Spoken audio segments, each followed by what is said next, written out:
back from Tokyo, and I wanted to share 3 of the biggest lessons that I've learned as I've increased my value to have a personal wealth well over 7 figures. My wife and I just purchased 50 acres over here, and we're going to be moving our home. We've got another 25-acre plot, and we've got 5 pieces of real estate. And these are the 3 biggest lessons that I think everybody can learn, okay, and that everybody can take from some type of lesson here.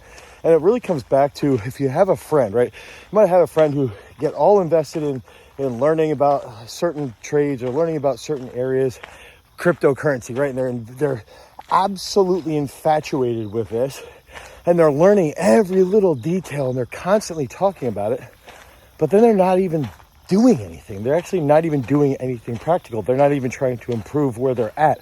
They're just learning. It's fun to learn all these different factors, but you have to come up with some type of application. And so these are the 3 biggest things for me. I was just on this run.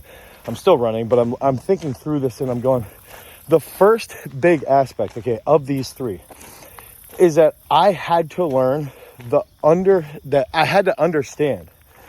My wife and I, as a family, have to have greater income than expenses. And this sounds simple, but it really comes back to not only having greater income than expenses, but actually knowing where your expenses are going. My wife and I did not even have a simple budget until about 3 years ago. Now, fortunately, we were working our asses off. Fortunately, we were making good money. We were making sound like gut decisions. And we are extraordinarily frugal, like the most frugal people that you could ever imagine. Didn't buy a car, bought an 800 square foot house, lived, as though we had no money at all.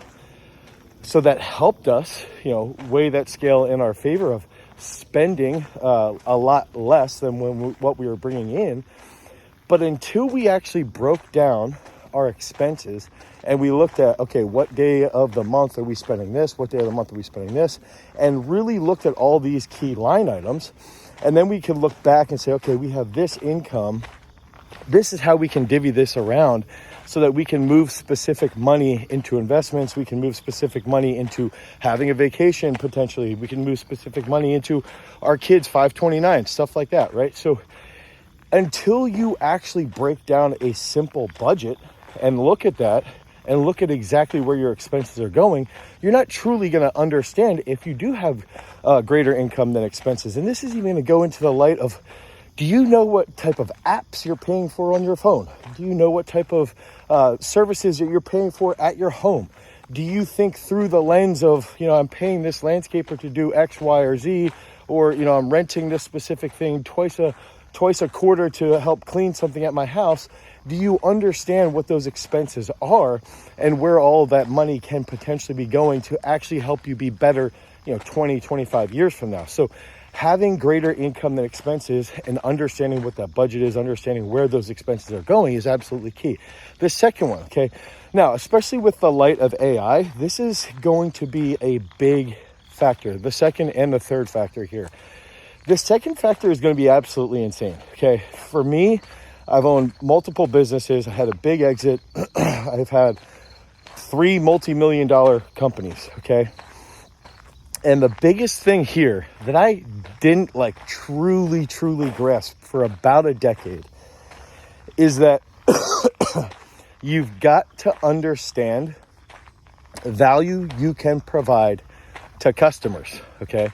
And so even if you're not somebody in the entrepreneurial space, or you're not a business owner, okay, you have to understand what is the value that you're providing to your employer, okay?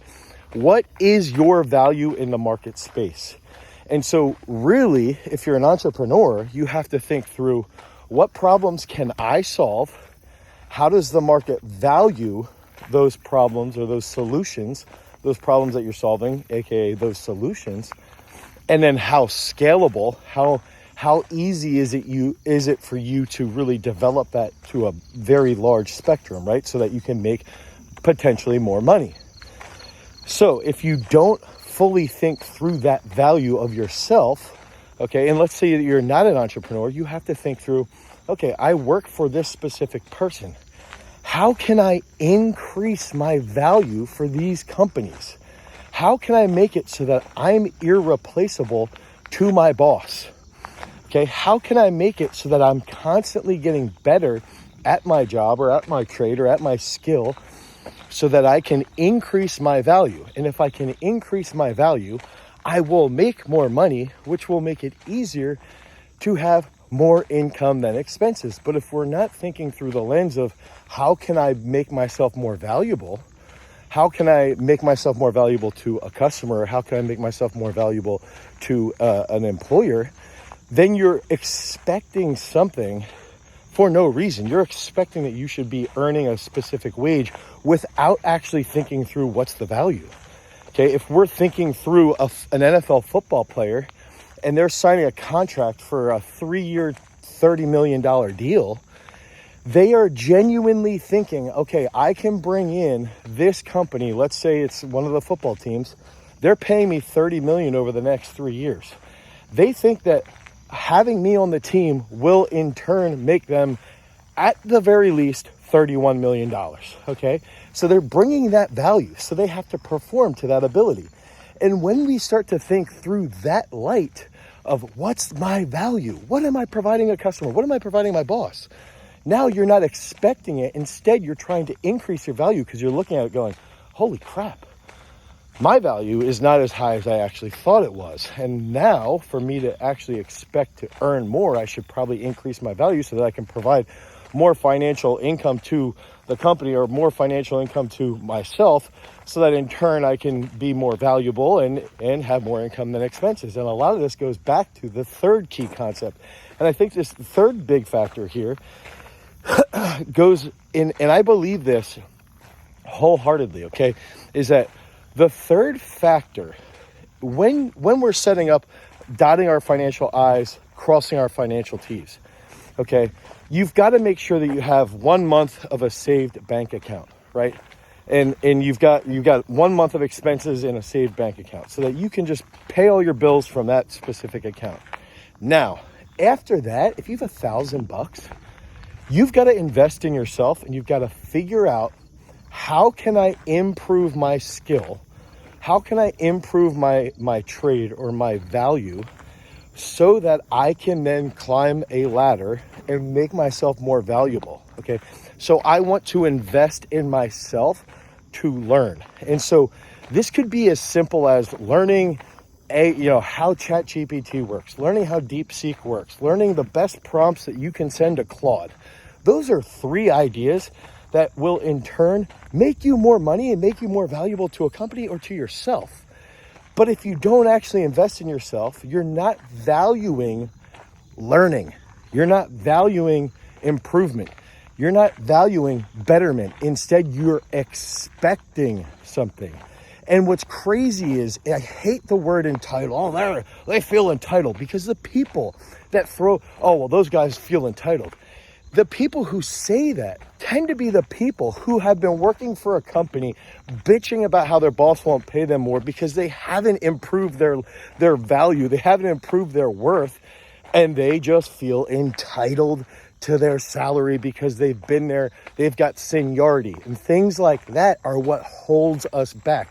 So you have to be able to invest in yourself, get better at whatever it is you have a passion about. And guess what? When you start to learn things, you become passionate. And when you start to become passionate, you care more about learning. And it becomes this crazy flywheel of like, I just want to learn more. I want to learn more. I want to learn more. And in turn, you become more valuable. And when you become more valuable, you can appease your customer or you can appease your boss more, which then helps you make more money. And in the end, when you make more money, you have greater income than expenses. So it's those 3 factors over and over and over again. And if you can do that and improve consistently, those are the 3 things that I've learned over the last 20 years. I'm 41 years old, and it's taken me 20 years to look back and be like, where was I a shithead, and where did I actually start to see growth in myself, and where did I actually start to learn what actually matters? And those are the 3 big ones that I wanted to share with you guys. And a lot of this goes to my wife supporting me and just literally being a great listener for me to help and improve my own personal growth. So I hope this helps somebody out there. Until next time, Peace.